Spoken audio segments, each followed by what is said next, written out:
go recording, sir. Thank Whenever you. you're ready.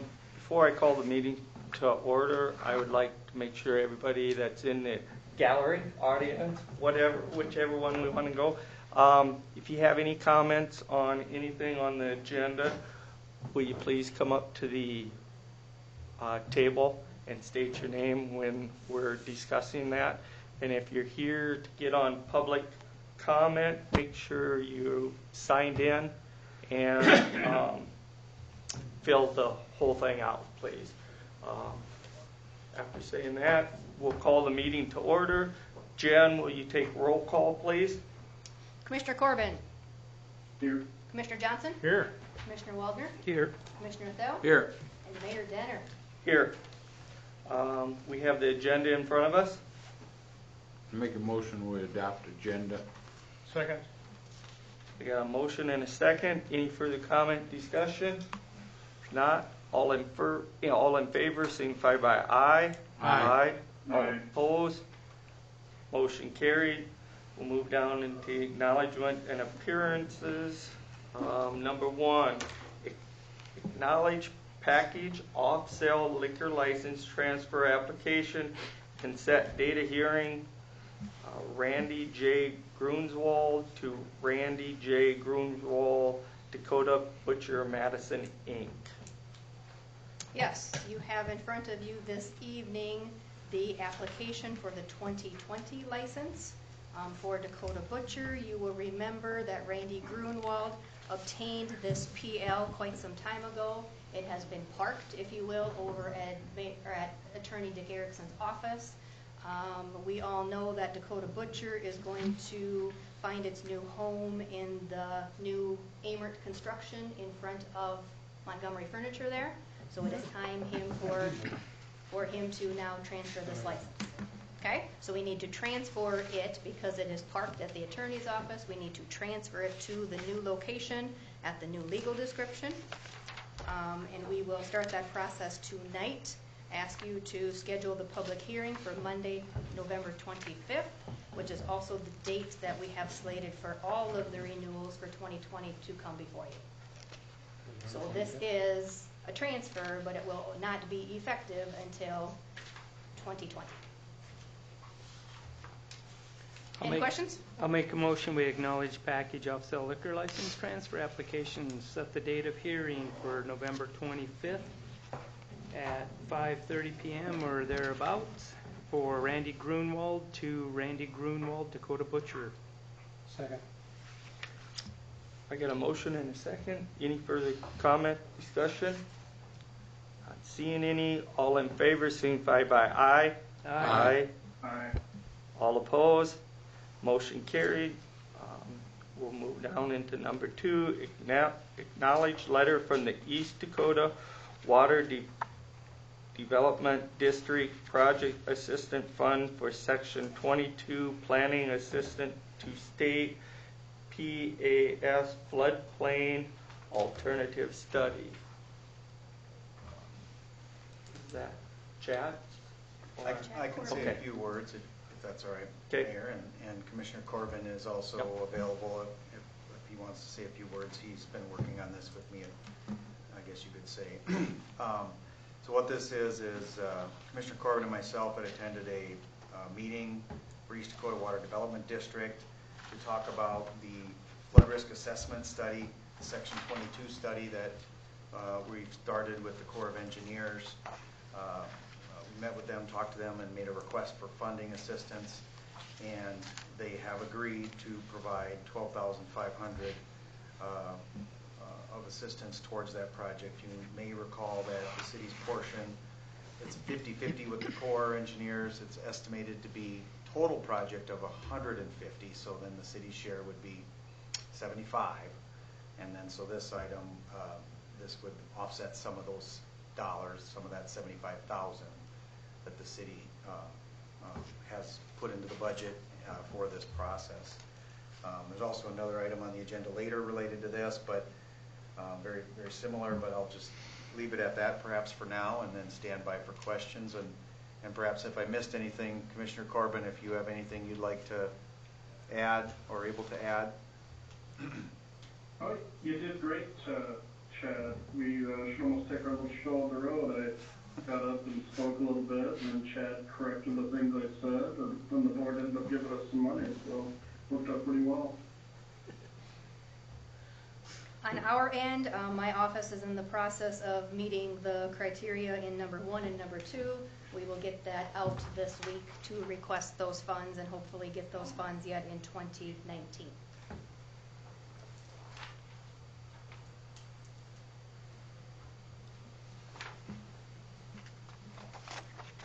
I make a motion to acknowledge the letter for East Dakota Water Development District, item number 2 on the agenda, under acknowledgements and appearances of project assistance funds for Section 22 planning assistance to states, HOT, flood alternative study. Second. Got a motion and a second. Any further comments, discussion? Not seeing any. All in favor signify by aye. Aye. Aye. All opposed? Motion carried. We'll move down into number 3, knowledge cost sharing funding requests.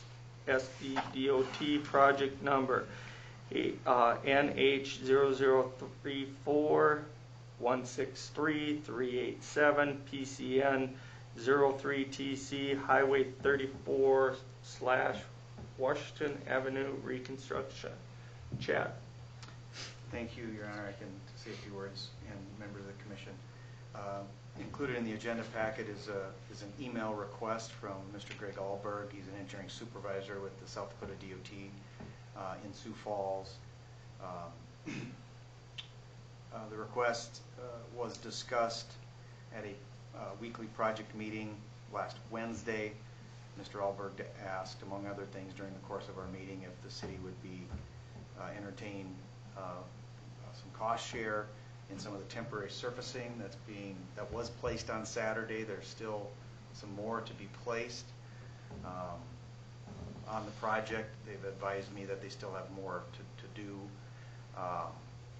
The request is to split the cost 50-50. They estimated about 450 tons at $122.58 per ton. If you do the math, that would put the city's share at about $27,000. Mayor Denner was at the meeting as well, so he may be able to elaborate, but to talk briefly about some of the things Mr. Alberg mentioned in his memo, he cited a few different items that were causes of some challenges on the project. I could probably add a few to that list. As well, I believe it's fair to say that basically the surfacing components of this project and the scheduling technically fall under the DOT's contract. You may recall I'll call it the arrangement that we have with DOT, and it's a contractual arrangement in that we jointly bid our project, which is for our sanitary sewer and water main.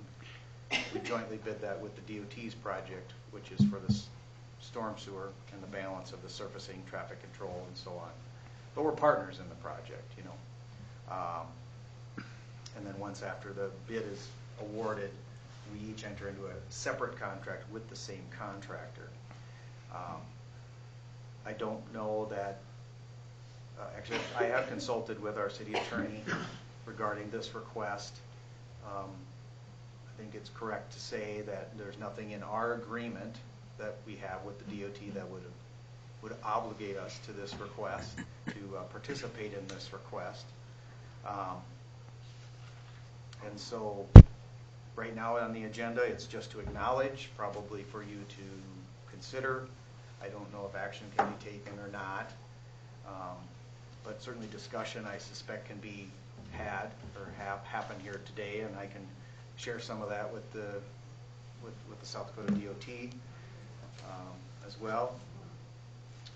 You may recall also last week there was some citizens that were concerned at the meeting and expressed those, and several of those folks did come to this weekly meeting last week to talk about the project. So I could probably talk a lot about the project, and maybe I'll just kind of stand by and ask stand by for questions, or I can elaborate a bit more as necessary. Chad, would you be looking for a recommendation from the commission to go back to DOT with tomorrow at the meeting? Or it doesn't really mean, there's just a meeting tomorrow, but Yeah. not that you have to do it then, but I didn't know if that was what you're looking for.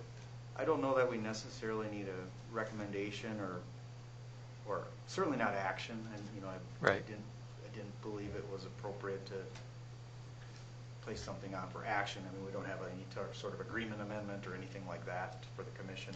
Maybe some feedback would be welcome. Basically related to that. I don't believe that this, like I mentioned earlier, this list of items on here are the only issues that happened on this project. There was, the railroad was mentioned for the sanitary sewer, and water main. I would add the railroad was a significant issue for the storm sewer, which is under the DOT's control. And furthermore, there was a pretty significant hiccup that was encountered related to the safety for the crossing, the traffic crossing north to south on the railroad that was unforeseen and unexpected, I think, by everybody, DOT included, related as to why those tracks had to stay closed.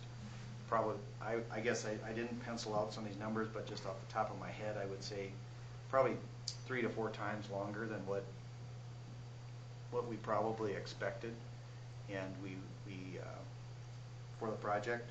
When I say we, I mean collectively, the DOT and the city and so on.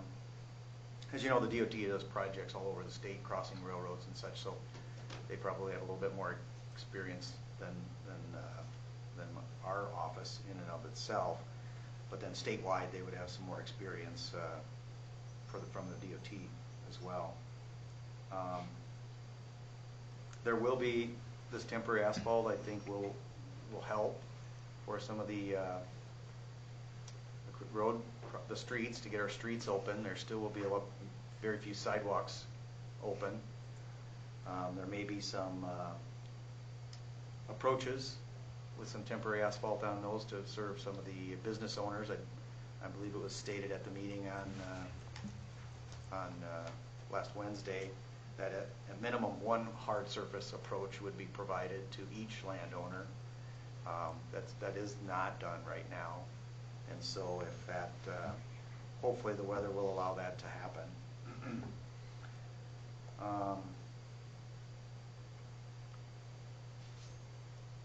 Yeah, it was a wet spring, a little slow start, a lot of rain. Chad, what's the, Where does the, Chad, can I ask a question? Yes, sir. If I'm Where here. does the temporary asphalt go this spring when they dig it back up? And That'll be just discarded. It's my understanding. It's just to provide, like it sounds, temporary surfacing to get through the winter, basically. These obviously none of this would be placed had the project been completed like was anticipated. And so, it's certainly a cost to the South Dakota Department of Transportation. Chad, I believe we're kind of a minority partner in this. What's our relative ratio? In other words, I know we're not 50-50. I want to say it's more like 75-25 or 60-something, 30-something. I apologize. I don't have that. I think our project was about 1.3 million. Mm-hmm. And I want to say that the DOT project was about 8 million. So I suppose you could say about 25% of the total, or last 20%. Well, I realized they had some bad weather. It was a rainy weekend, or rainy summer. But it comes a time when you get rained out, you got to work weekends. And you got to work longer at night when the sun is shining to get covered up. We got a contractor right here in the commission room tonight. You just can't quit when when it comes 5 o'clock and we're not working Saturdays, you know, I don't feel a bit sorry for them. Somebody should have made them guys get out there and stay working. Yeah, I think that's a pretty good observation. The underground crews, I don't believe work many Saturdays. Again, I want to qualify that I just don't have the data in front of me right now. I haven't tabulated it. But generally speaking, there was very, very little, if any, work on our part of the project. The DOT's underground our subcontractor on the for that. But overall, you know, that prime contractor is in charge of his subs, you know, and whatever their contractual relationship is to we're not privy to. They just have to meet those completion deadlines outlined in this case, most particularly by the DOT.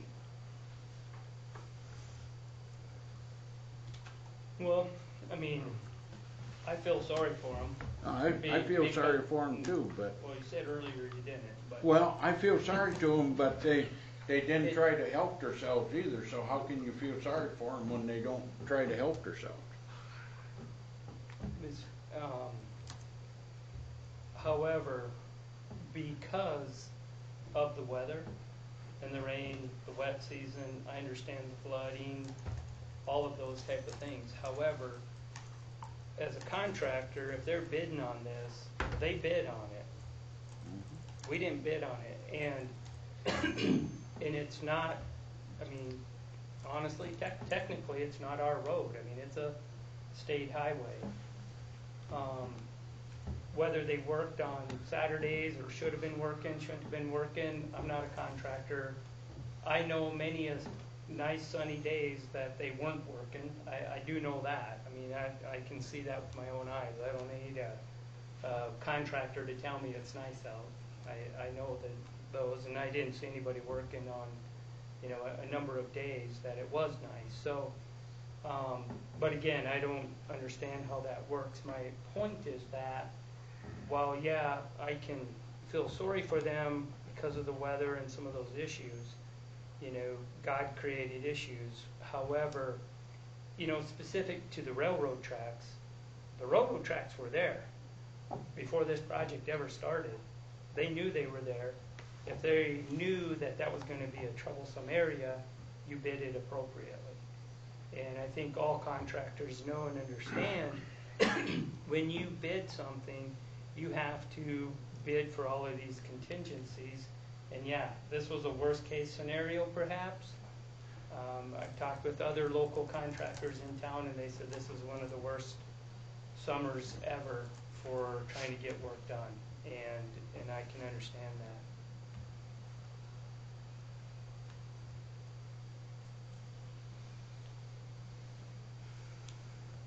So I guess I'll make a motion that we acknowledge the email and take no action. I'll second that. We have a motion and a second. Any further comment, discussion? Not all in favor, signify by aye. Aye. Aye. Aye. All opposed, motion carried. Anybody want anything off the consent calendar? Make a motion to approve the consent calendar. Second. Got a motion and a second. Any further comment, discussion? Seeing none, all in favor, signify by aye. Aye. Aye. All opposed, motion carried. Seeing nothing under unfinished business, Just want to thank Mike, he's here, for stepping up to the plate to be alternate. Thank you. Thank you. Thank you. okay. New business, number 1, authorize mayor to sign memorandum of understanding Lake County Project Assistant Fund for Section 22, Planning Assistant to State, BAS Floodplain Alternative Study. Chad. Thank you. I can say a few words, and then Commissioner Corbin again was working on this as well. And actually, this is related to the item earlier in the agenda with the Section 22 flood study. Commissioner Corbin went and talked to the Lake County Commission and told them about this project and asked them if they'd be willing to contribute and share in the costs. And they did agree to that. That's what this memorandum of understanding is. It's included in your agenda packet. They agreed to contribute $25,000 towards the project. They adopted, after the appearance of Mr. Corbin for the Lake County Commission, to pursue this memorandum of understanding concept, which outlines some of the terms of the contribution and the cost share, among other things. We used a similar memorandum of understanding for I'll call it phase 1 of Section 22 that was accomplished previously, although the hats were switched, so to speak, and that Lake County was the primary sponsor and the partner contractually with the Corps, and we were a side partner. We were taking the lead in this one, and the county is basically just contributing $25,000 towards the project. Ms. Gust had forwarded the agreement after working with the state's attorney, I believe, to Mr. Jinks, and so he's also had a chance to review this. But I'll just summarize by saying it seems like a great opportunity that these folks would partner with us and to offset some of the costs, to look at some of these alternatives to reduce flooding and risks for the city.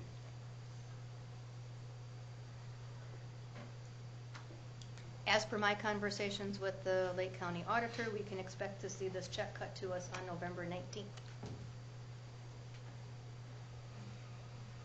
I guess I'll chime in a little bit. This is a result of a conversation we had last summer. We were working on the 2019 budget. I thought I could bring some local partners in, and I guess this is me fulfilling that promise, or I should say Chad and I.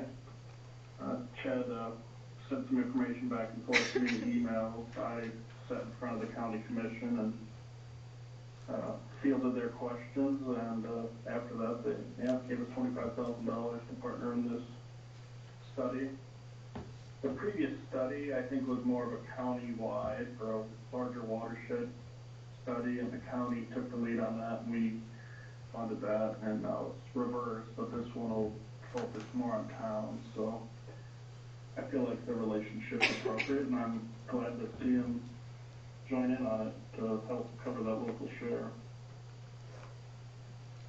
Corbin is correct in the fact that this was budgeted for. We have $50,000 in the 2019 budget. That is what we agreed to pay for this year. So as we move into the 2020 budget, you will see an additional $25,000 budgeted for our payment for next year.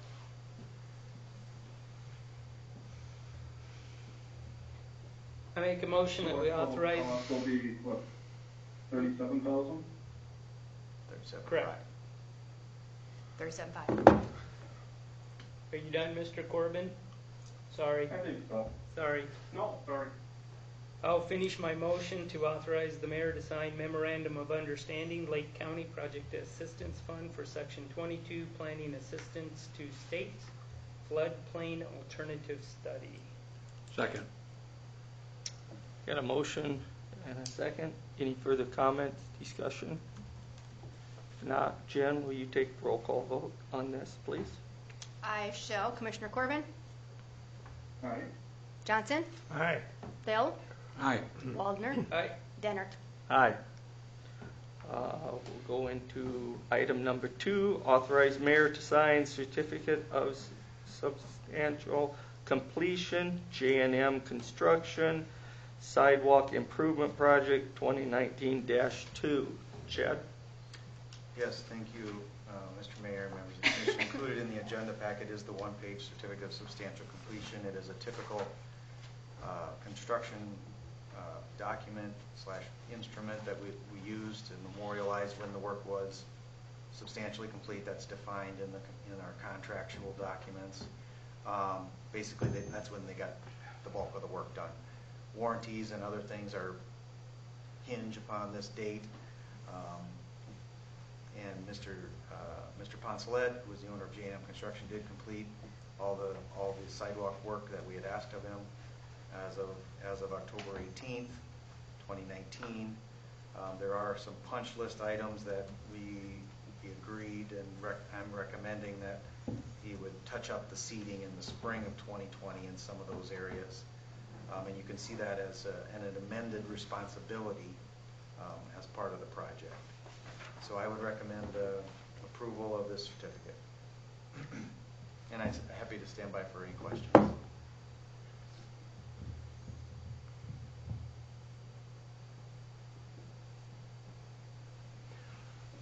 Make a motion to authorize the mayor to sign a certificate of substantial completion for J&M Construction Sidewalk Improvement Project 2019-2 is item number 2 under new business. Second. Got a motion and a second. Any further comments or discussion? If not, Jen, will you take roll call vote on this item, please? Waldner, Yeah. Bill, Yeah. Johnson, Corbin, Yes. Aye. Dennert. Aye.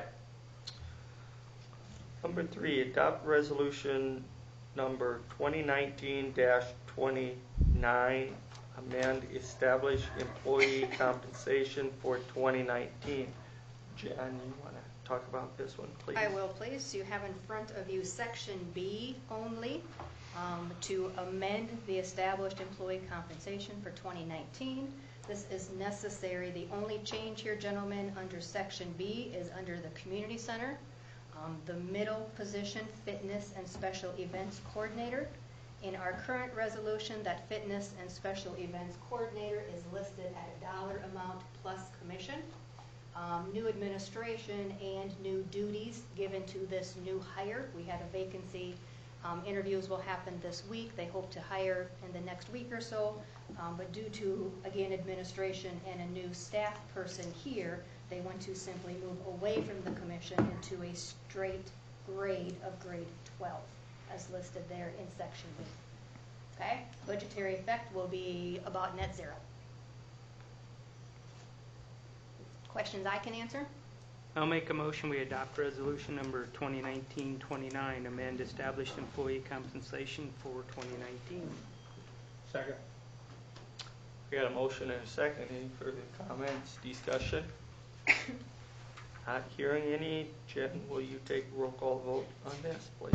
Corbin, Aye. Johnson, Aye. Waldner, Aye.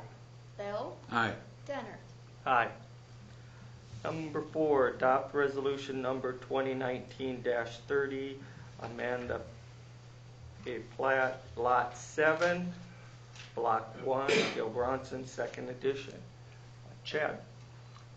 Yes, thank you, Mayor and members of the commission. Included in the agenda packet are draft planning commission minutes from November 5th, 2019, in which this and other items were taken up.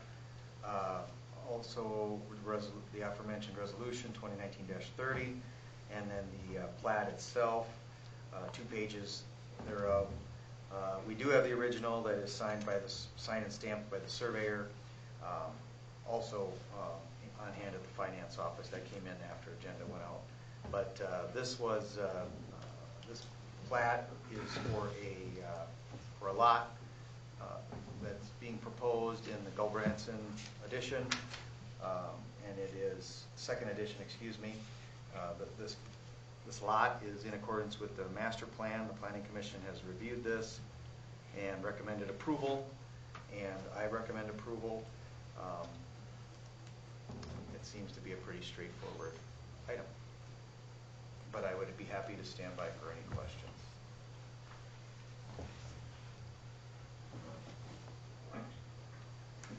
I make a motion to adopt resolution number 2019-30, approve a plot, lot 7, block 1, Gulbranson, 2nd edition. Second. Got a motion and a second. Any further comment, discussion? Hearing any. Jen, roll call vote on this, please. Bill, Aye. Corbin, Aye. Johnson, Aye. Waldner, Aye. Dennert. Aye. Number 5, approve first reading and set data hearing ordinance number 1613, amend Appendix B zoning district and supplemental regulation and definition. Chad? Yes, thank you, Mayor and members of the commission. Included in the agenda packet are, related to this item, are those unapproved minutes from the Planning Commission on November 5th, as I mentioned previously. Proposed ordinance number 1613, and then a notice for said hearing for ordinance 1613 as well. So if I may give some background, this item is to address the item matter that you had taken up recently when you passed a moratorium on certain types of building permits in the historic district in Madison, particularly and related to the R60 district. And in that moratorium, among other things, you had asked my department to work with the Planning Commission and to create a solution, if you will, to address the dwellings that were recently ongoing construction there up near Dakota State University. And so we tried to do that. And to do that, we had to create a use and define the use. We called it a congregate living dwelling, and that definition is added. We added parking requirements for said congregate living dwelling to the tune of 1 parking stall for each sleeping quarter. We had to define within the district, in this case the particular district is the R60, how many of these would be allowed as a principal permitted use. And we mimicked what is there right now in the R60, two family dwellings. There's allowed to be 2 on one lot or parcel. So without going through a conditional use. And so we stuck with the number 2 for principal permitted uses. And then we added also mimicking what is allowed for multiple family dwellings. Up to 4 are basically allowed as a conditional use in the R60 district. And so we're going to allow up to 4 with a conditional use as well in one structure. And one thing we're not trying to do here is to modify or change the definition of the family.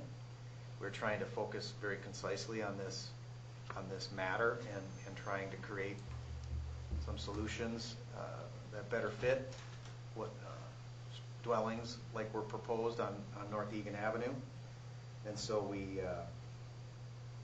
are not proposing to change family, and that would stay at 6 unrelated individuals. Then there's one other, we added the definition of kitchen facility because that's referenced in the congregate living dwelling definition. And then another minor change to the definition of dwelling where we actually just added the term congregate living dwelling under the listings of dwellings there. So that gets probably a little bit into the weeds, but the Planning Commission did review this. They had their hearing. They recommended approval of this. As the agenda points out, you will set a date of hearing where you will actually have a hearing and the public will be able to come to yours as well. Your hearing as well, of course, or they can speak now.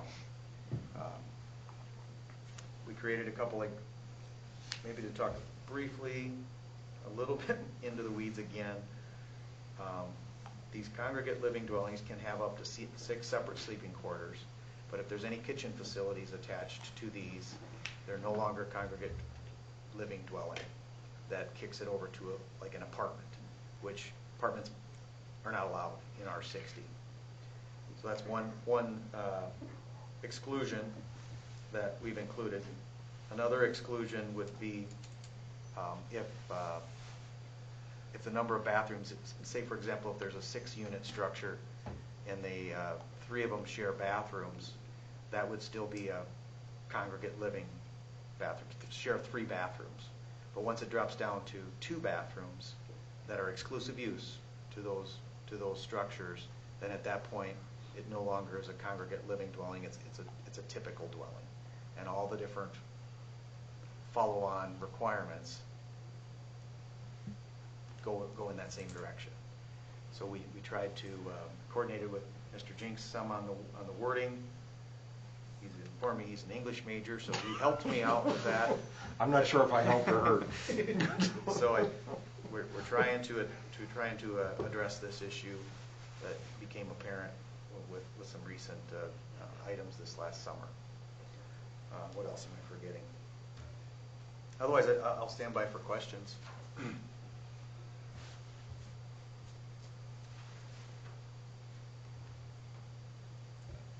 If I might, I'm the liaison to the planning commission, or first alternate to the, whatever. To the liaison. It does appear that this is a unique type of housing, and I would say there was a hole in our zoning that didn't address this. So I think this is a very appropriate step in the right direction.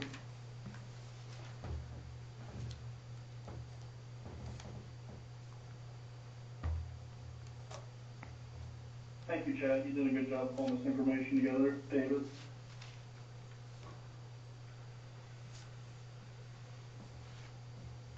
I make a motion that we approve first reading, set a date of hearing for Monday, the 25th of November.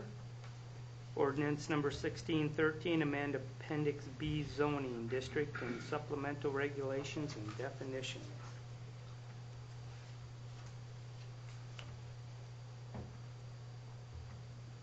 Second?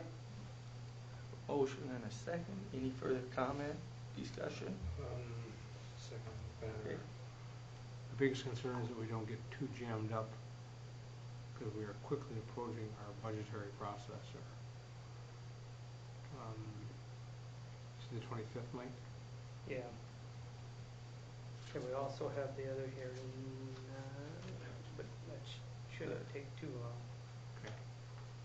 Just so we're aware of that, that's all. I don't think this seems to be pretty well approved, that we'll do this, but I just have some concerns about us being aware that we're going to enter some time-consuming moments here the next few weeks, and we want to make sure that we're not logging ourselves down to it. So, you have a second on that?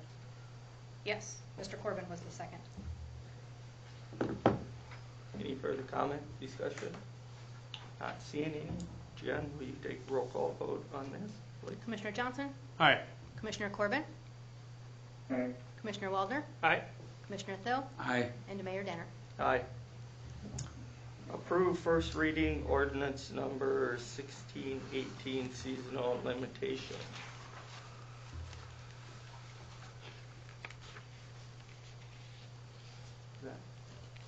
I can say a few words, Okay. if that's all right. Thank you, Mr. Mayor and members of the commission. It's just a pretty straightforward one-page, two-sentence ordinance. I'm turning to it, I apologize here. Basically, it deals with excavation permits. In this particular section of the ordinance, section 1848, currently it reads, except for emergency excavation, permits will not be issued between November 1st through April 1st, period. And that's all it says. And Commissioner Thill had approached me to talk about this. Of course, he has a lot of experience in his past position as well with concerns about this. This won't change anything for this year, really, but also concerns to try to address some things in the future. And so I suggested some language to Mr. Thill to try to do two things. One is to be clearer on when we can issue these permits and move that up instead of November 1st, move it to October 1st. And so that was one change, but also define when the excavation limits are actually in place, because there is no, it just says people can get the permit. It doesn't say that there's any restrictions whatsoever upon the, when they actually dig. So in other words, somebody could come in on October 31st and get an excavation permit, and we're sort of in no man's land as far as if they want to actually dig after that date. And so the second sentence does try to do that. It says no excavation shall be accomplished after October 15th. And so we got two parts to this ordinance. To apply by October 1st, basically your work has to be done by October 15th. I suppose it begs the question, what happens if they're partially excavated on October 15th? Do they complete it? I mean, but... Well, that's actually not true. We have a general savings clause ordinance that allows us to fine them appropriately, and I could cite them. Oh, okay. So we do have an enforcement mechanism Okay. that could get quite costly Okay. in the event that they don't follow this. And we don't have to specify that penalty in this ordinance because we have a general penalty ordinance on the books here in Madison. So I do have an enforcement mechanism if people willfully disregard this ordinance. Okay, thank you. Sorry for interrupting. Yeah, no, thank you for doing that. Good to know. Commissioner Thill, do you have any other thoughts that you might, we worked together on this a little bit. Well, over the years, when you got a whole trench dug across your street and you don't get it backfilled with proper gravel and stuff, and then you don't get it blacktopped, then it's just a mess in the spring, and then it's all the way around a bad deal. And this way, if we limit it to October 15th, that will hopefully give us 2 weeks to get that trench halfway fixed up so we can have traffic through here. You take one of your main streets, somebody comes in, and a water main break is different. You can't help that. But just to dig water and sewer in when you all summer long, you've got water and sewer to go in that vacant lot, and you wait till the last minute, sorry, it ain't gonna happen. I'm just doing it to help the public works out, because I know what kind of a mess it can be. Kelly? Yes, yeah, it is. We've discussed this. We've had a couple incidents the last month or so where we kind of want to help you out, but geez, and my question to Gary, even if they cover it up, good, is it cover it up well enough that we're not going to catch it with the blade and keep catching it through the winter, that it's going to, just, we're going to have to redo it. They're going to have to redo it. I suspect the original ordinance had this intent. It just was incomplete, and I had to render the legal opinion to the engineering department that I couldn't enforce anyone digging after October 1 based on the language. So part of this change is that actually probably at my request, or at least at my request in the sense that it was my understanding the commission needed to cut not the permit granting off, but the actual digging. Right. Yep. I just have a quick question, maybe for Chad or somebody, is obviously water mains, but except for emergency excavations, who determines emergency or not emergency? And, an emergency to one person is not an emergency to, poor planning on your part doesn't make an emergency for me, so. Mike, I think the answer to that is that the administrative official that issued the permit would have the ability administratively to determine whether something constitutes an emergency or not. Okay. That would not have to come back before the commission. I suppose the administrative official could ask that it come before the commission if for instance, and I'm picking on Chad, if Chad was the one making this call, if Chad was really unsure or it was gray, I suppose you could put it before the commission. But I believe in an ordinance like this, because I believe your office issues the excavation permits. And kind of a lot of offices, and technically, I think it says the finance office issues Okay. them, but it's backfilled under the supervision of the street superintendent and also the engineer. So we're all kind of work together to do this, but it would be a collaborative effort, I'll just leave it And at it would that. probably then be a collaborative declaration as to whether something constituted an emergency or Yes. not. I would, and to thank you, David, and I would also say that, and I think Commissioner Thill had alluded to this a few moments ago, like a water main break, or something Yeah, like that's- that, where That's a no-brainer. I think Get in and those fix it. those are really the emergency, a collapse in a sewer line, something where somebody can't have service to one or other of those, just waiting, and not being able to get somebody scheduled and in, is not an emergency. That's my, I was just making sure somebody had that part covered, so. it's probably, as David mentions, it's definitely not defined, so but it's kind of the, I think. yeah, you get in trouble if you don't define things in law, I think, so you might get yourself in a little. Administratively, common sense. Common sense is what I was gonna say, yes. We'll roll into it. All right, very good. I'll make a motion, we Is there a way approve. that we could, if somebody wanted to take the risk of digging in the street those 6 months a year, that we could tell them they have to guarantee the road surface for the next 2 years in that area? I mean, a little more burden on them. I think I think it would be. Provide a. Commissioner Corbin, this is Chad Comas here. It's probably arguable or debatable that some of the references in the other parts of this excavation ordinance talk about this work is supposed to be warranted in some ways for 2 years. It might be also a little bit gray, but one could probably argue that that's already there. Now, practically speaking, I suspect that might be challenging to enforce. I suppose one could fix it. Street Foreman Gagno is here. They could fix it, dig it out, fix it, and then if there's more settlement, they could dig it out again and send another invoice to that applicant. That permit. I think that could be an option. I agree. So I don't know that we need to change anything to have that provision apply. I'm just not too excited to shut down construction for half the year, but I think we should take maintaining these roads very seriously. I think as a governing board, that should be our top priority. But if somebody wants to cut into it, I think they should be the one taking on the risk.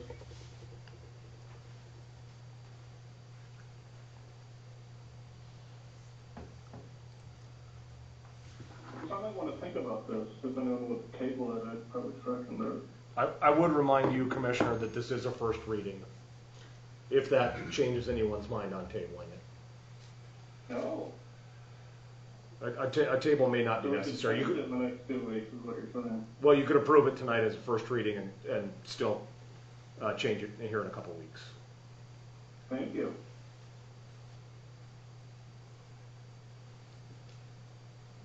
I'll make that motion. I'll second it. For me, please, your motion is to, Approve first reading, ordinance number 1618, seasonal limitations. And do we need to have, or you'll just bring it on, right? Yeah. Or- Okay. as per further direction. Okay, thank you. I have a motion and a second. Any further comment, discussion?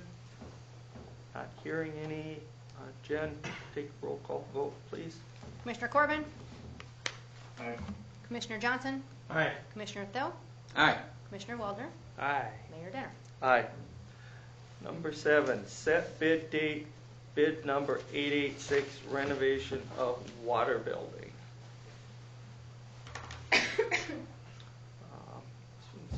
Brett. Yes, Mr. Mayor, thank you. You should have at near the end of your packet, the advertisement for bids, suggesting a date of December 5th, 2019 at 2 p.m. to receive sealed bids for the renovation of the water building.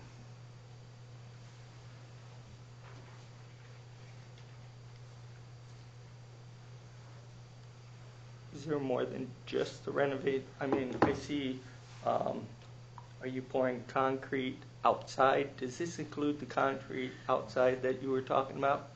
It does not. This is primarily all the concrete on the inside of the building, Okay. patching up where the plumbing goes.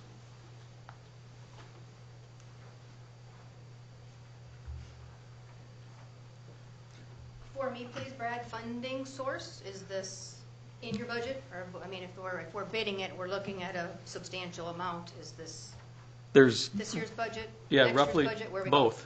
There's roughly 50,000 left over in the improvements to buildings fund for this year, and approximately the same going to be budgeted again for the 2020 budget. It's in the budget now. For an aggregate total of approximately $100,000.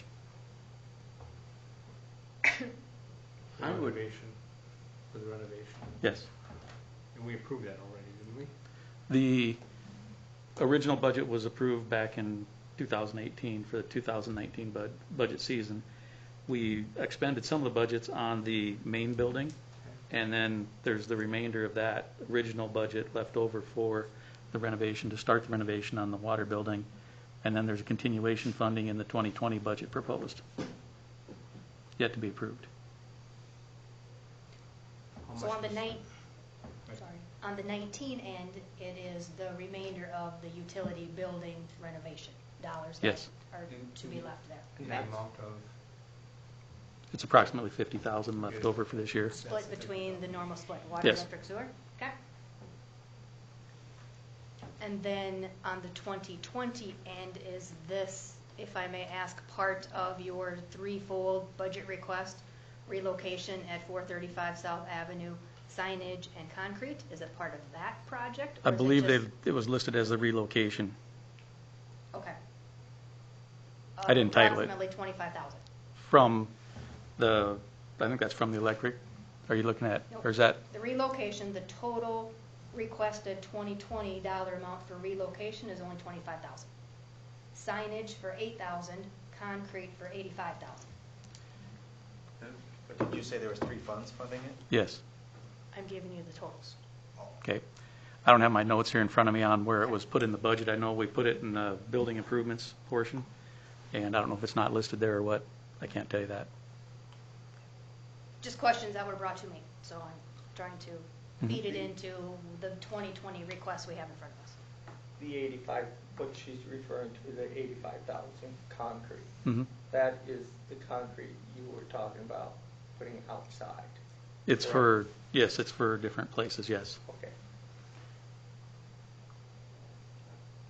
I'd be willing to make a motion that we table this until mid-January or later to see how we come out in the budget process. I just don't know if this is the right time with us talking about raising electrical rates and stuff, and here we are gonna go out and remodel another building. I just don't know if that's the right way to do things. So I would make a motion that we table this until mid-January or later.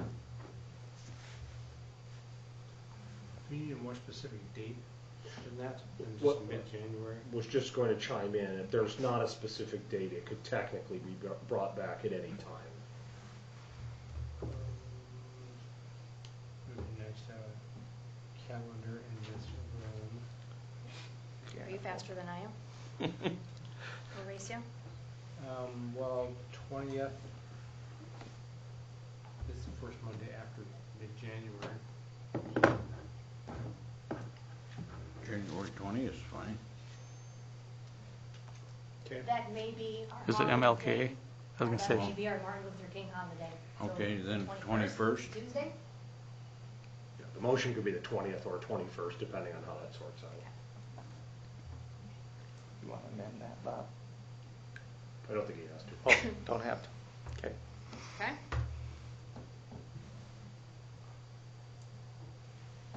I'd second that. I am for this project moving ahead, but I'm trying to keep things away from the budget process right now. So I'm going to ask that we I'll support Bob's motion with a second, just simply so that we don't get too tied down with too many things as we try to move through the budget. Any further comment, discussion? Not. Jen, will you take a roll call vote, please? Commissioner Waldner, Aye. Commissioner Thel, Aye. Commissioner Johnson, Aye. Commissioner Corbin. Nay. Say that again, please. Nay? Thank you. Commissioner, or Mayor Denner. Aye. Anything for public comment? No, sir. Okay. Down under announcements, is that one yours, Jen? Yeah. It is, please. Okay. Employees of the City of Madison were once again presented the Gold Level Loss Control Safety Achievement Award, as presented on an annual basis by the South Dakota Public Assurance Alliance and the South Dakota Work Comp Fund. Several years in a row that we have maintained this gold status. I'm going to point the plaques back there on the wall, the state shaped, are our ongoing safety benefit award. And this is another year of a gold award. Kudos to all staff.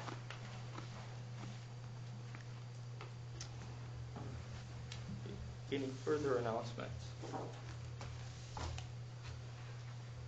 Not, do I have a motion to go into executive session?